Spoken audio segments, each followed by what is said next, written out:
Hello, pre-calculus students. I wanted to start this video, which covers 2.6 graphs and transformations of logarithmic functions.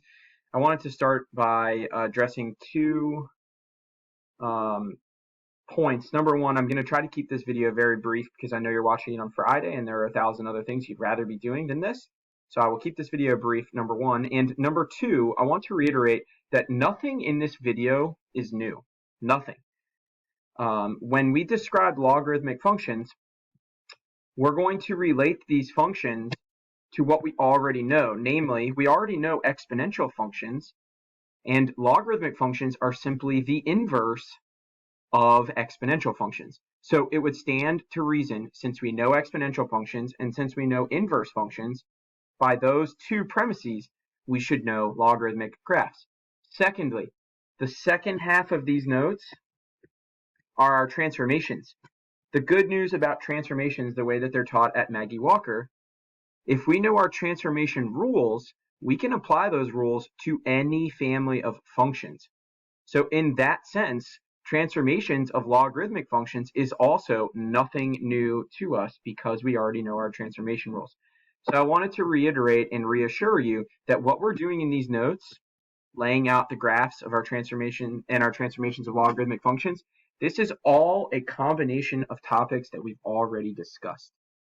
So having said that, for for graphs, we'll start with the basics here. We'll consider this function log base b of x. This is how we read this. F of x equals log base b of x, whose equivalent form, I should remind you, is b raised to the power of y equal to x. So I'm using f of x and y interchangeably here as the same variable. And what we want to know here, is it possible for x to be less than 0, where b is a positive base? So we have this stipulation that b is at least 0, and we also have that b cannot be equal to 1 because 1 raised to any power is just 1. In this scenario, it is not possible. And the reason it's not possible is because b being greater than 0 implies that x has to be at least 0. There's no way for us to take a positive base, raise it to an exponent, be it positive or negative, or even 0, and have the output be negative. So it's not possible for x to be less than 0. What about, is it possible for x to be equal to 0? Meaning, is it possible, so let me go ahead and put here, is it possible for b raised to the power of y to be equal to x less than 0? Sorry, x less than 0, where x is less than 0. That's the question in contemplation here. And in the second, we want to know, is it possible for b raised to the power of y to be equal to 0? So if b is at least 0, not at least 0, greater than 0, so it can't be 0, is there any way for us to obtain this statement as an equality? The answer is also, again, no. So before it was no because b greater than 0 implies that x must be greater than 0, and the exact same premise is true here. B must be greater than 0 implies that b raised to the power of y will never be equal to 0. Is it possible for x to be 1? Now we're supposing b raised to the power of y, can it be equal to 1? The answer is yes. If y equals 0, then b raised to the power of 0, any value raised to the power of 0 is 1. And then is it possible for b raised to the power of y to be equal to 1,000,000? And that is most definitely yes. Because taking a positive b and raising it to some power, now we can't ensure exactly what b is and what y is, but as long as b is as long as b is greater than 0, then our exponent would be positive, and this would take us to 1,000,000. And the point of this discussion, by the way, is to point out that the domain of f of x equal to log base b of x, the domain of this function is all reals greater than 0, which we would refer to as x greater than 0. So this is the domain of any logarithm whose base is b, which is at least 0. All right, so this brings us then to the graph of f of x equals log base b of x, which has two categorical parent functions. If b is greater than 1, we refer to this as logarithmic growth. Notice we're not calling it exponential. We're calling it logarithmic growth. As opposed to, if b is a fraction between 0 and 1, we refer to this as logarithmic decay. By the way, we'll show you exactly how to deal with b between 0 and 1 as a fraction. It actually brings into account a property of exponents that allows us to simplify. Get to that in a second. All right, so what we're going to do is we're going to base our assumptions for log base 3 of x on our assumptions for f of x, which equals 3 raised to the power of x. And I wanted to remind you of something.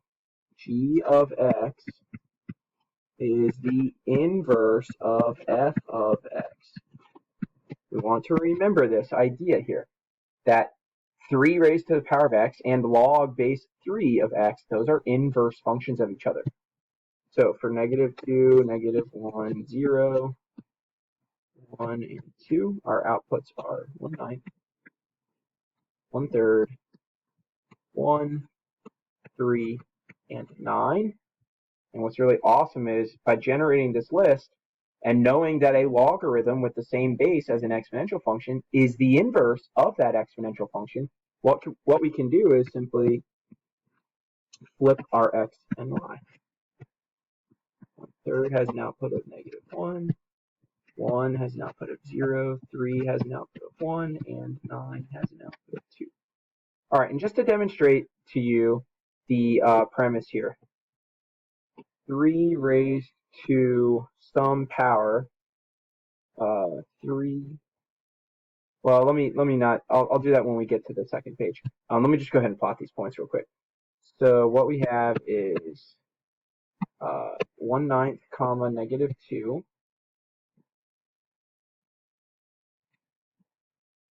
1/3, comma, -1, 1, comma, 0,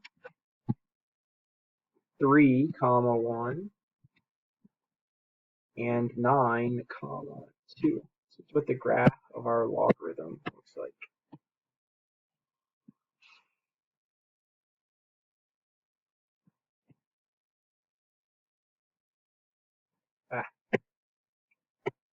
Draw it again.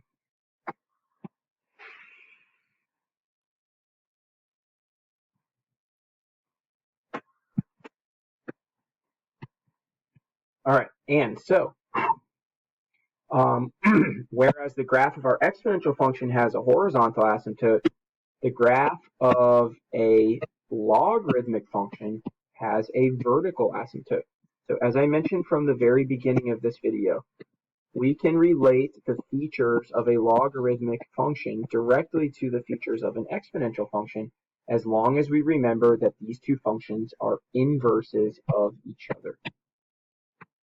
So what applies to an exponential function applies across the line of symmetry, namely y equals x, to a logarithmic function. So the domain, we see quite clearly here that the domain is 0, not inclusive, to infinity. That's because we have an asymptote at 0.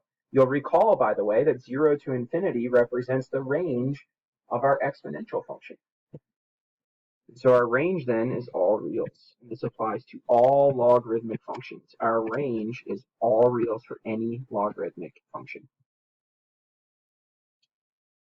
All right, the intercepts. Instead of a y-intercept, now we have an x-intercept. And the x-intercept occurs at 1, 0.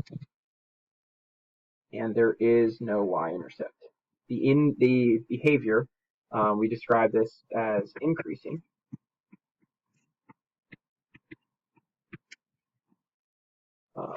From 0 to infinity. Concavity, this is concave down.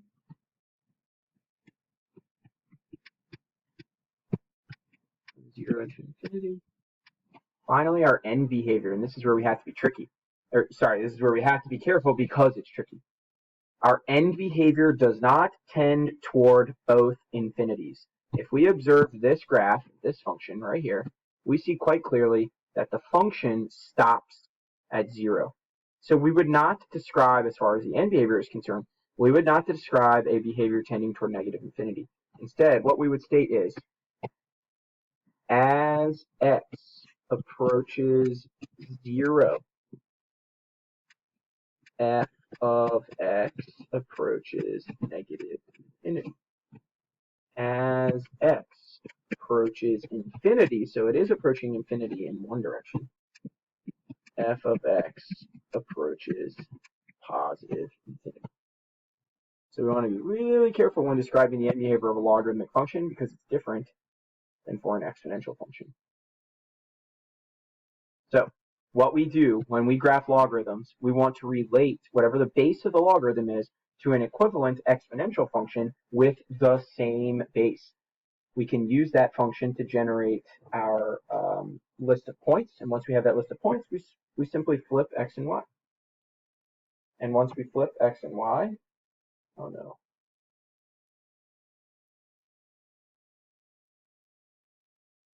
And once we flip x and y, then we can use those points to generate our logarithmic function. Okay, sorry. So now we're asked to graph log base 1/3 of x. So the equivalent exponential statement is 1/3 raised to the power of y. So our input is x, and then our output would be y here. So if we generate a list of points,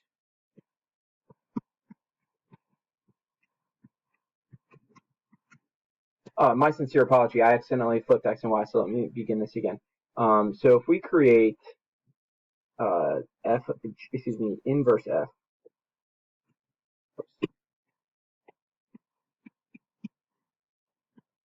which would be 1/3 raised to the power of x. All right, we can use this to generate x and y. Or let me call them x old and y old.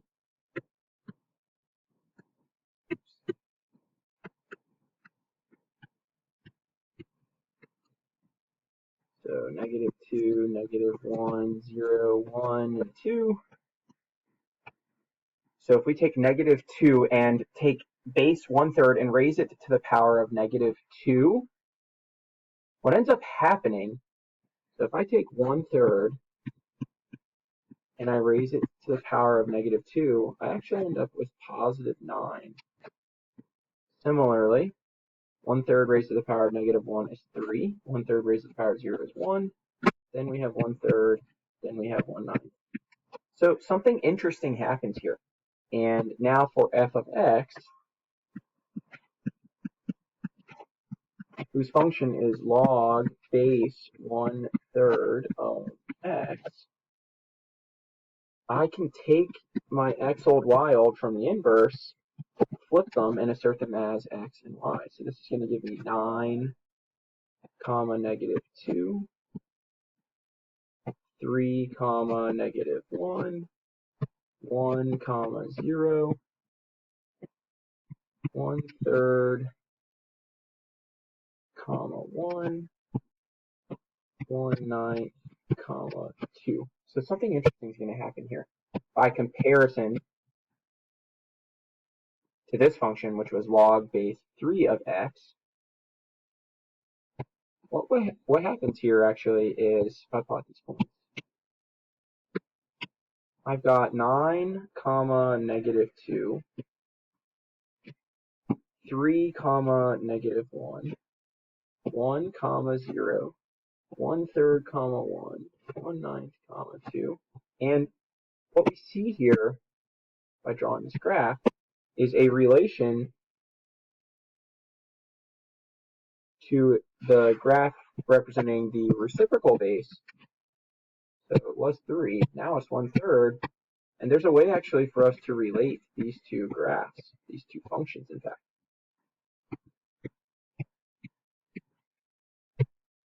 So let me see if I can get them both in the same screen here. It's kind of hard to see here, but there's a way for us to relate these two functions. Namely, these two functions are related in that they are reflections over the x-axis. So by recalling our transformations, what we can assert is that f of x,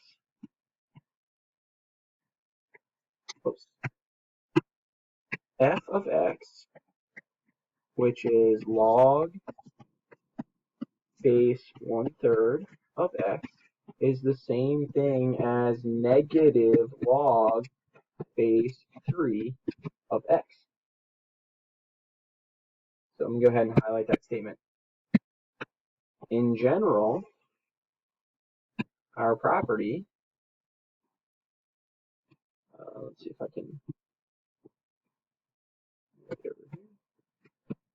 In general, log base 1 over b of x is equal to negative log base b of x. And the way we derive this is actually from our properties of exponents. Given that we have these negative input values, remember that those inputs for an exponential function represent the actual exponent, and so we're able to flip the base, the interior, and assert the exponent as a positive. What that translates to, is a vertical flip over the x-axis between this graph for log base 3 of x and this graph for log base 1 over 3 of x. Okay, so now quickly, I'm going to skip over b of each of these, of this one, and give you an opportunity to practice. To determine the domain of the logarithmic function, remember, we relate the interior. This is the before the function transformation. We relate this to the domain of the parent function, whereby 4x minus 1, we want to set greater than 0. Remember, the interior of our logarithms goes back to our discussion at the very beginning. The interior of our logarithm has to be greater than 0. There's no way for us to take a positive base, raise it to any power, and obtain 0 or a negative. So we set this thing greater than 0, and we add 1, and we divide by 4, and x must be greater than 1/4. Therefore, our domain is positive 1/4 to infinity. I'll leave the second one for you to practice. Okay, now finally, in number 3, this is the last question that I'll do, by the way. I'll leave number 4 entirely for you to practice. As I mentioned from the onset, this is just a discussion of transformations. That's all it is. If we know the transformation rule, we can apply it to any function, including this logarithmic function. So our parent function is y old equal to log base 4 of x old. And everything else contained in the equation is a transformation. So we see described in the interior, in the parentheses, before we apply the logarithm, we have 1/2 x new plus 1. If we set x old equal to 1/2 x new plus 1, we would subtract 1 and multiply by 2, giving us 2 parentheses x old minus 1. That's our x new. Remember our y new, the vertical transformations, which occur after the function. That includes this negative 2 and this minus 3 on the exterior. So our transformation rule takes x old and y old, the anchor points, and transforms them into 2 times x old minus 1. And our y new is simply negative 2 y new minus, minus 3. So nothing new here. If you understand transformations and you understood it from the onset, you can apply this premise to any function, including this function, which happens to be logarithmic, simply by identifying the interior of the function and the exterior of the function and classifying those as horizontal transformations affecting x, respectively. Those are the interior transformations, and the exterior transformations, which affect y. All right, complete the table of anchor points and transformation points. So let's talk x old, y old, and x new, y new. So if we think back to y equals 4 raised to the power of x, equals 4 raised to the power of x. If x is negative 2, then y is 1/16. So we take these 2 points, negative 2, comma, 1/16. Remember that logarithmic functions are the inverse, so we just flip x and y.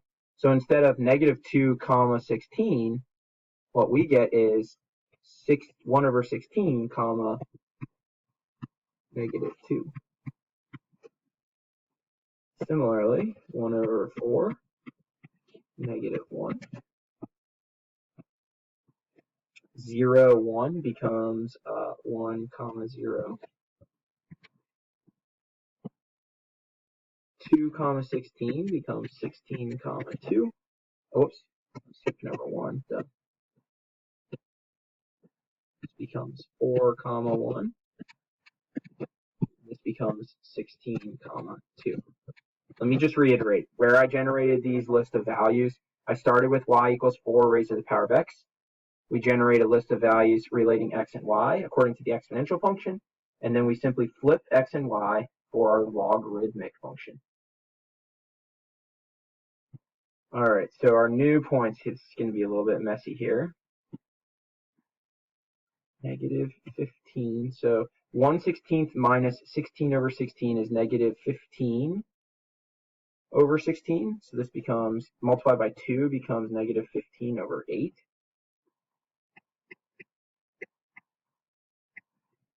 And our y values become 4 minus 3, which is 1. 1/4 minus 4/4 is negative 3/4. Multiplied by 2 is negative 3/2. Again, I'm referring to this rule to generate my values. Negative 1 times negative 2 is 2, minus 3 is negative 1. Hey, same y coordinate.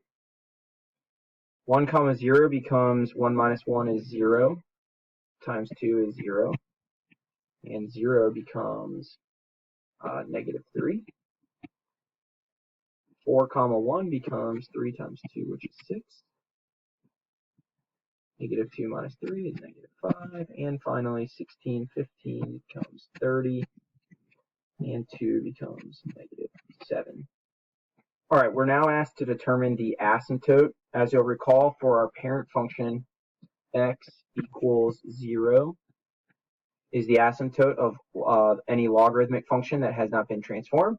So what we need to do is we need to take this equation and run it through our rule. So instead of 0, we've got 2 parentheses 0 minus 1. That's negative 2. So our new, so this is the parent, and this is the new. This is x equals negative 2.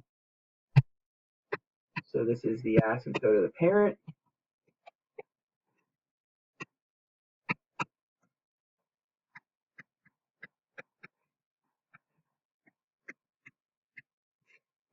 And x equals negative 2 is the asymptote of our function. Same deal for domain. So if we go back to our function, which is 1/2 x new plus 1, and we take 1/2 x plus 1, and we set it greater than or equal to 0, we would subtract 1 and multiply by 2, giving us x greater than -2. So this gives us a domain of negative. So let me write this out. The domain of our function is -2 to infinity. The good news is the range of our function, as with any logarithmic function, is -infinity to +infinity.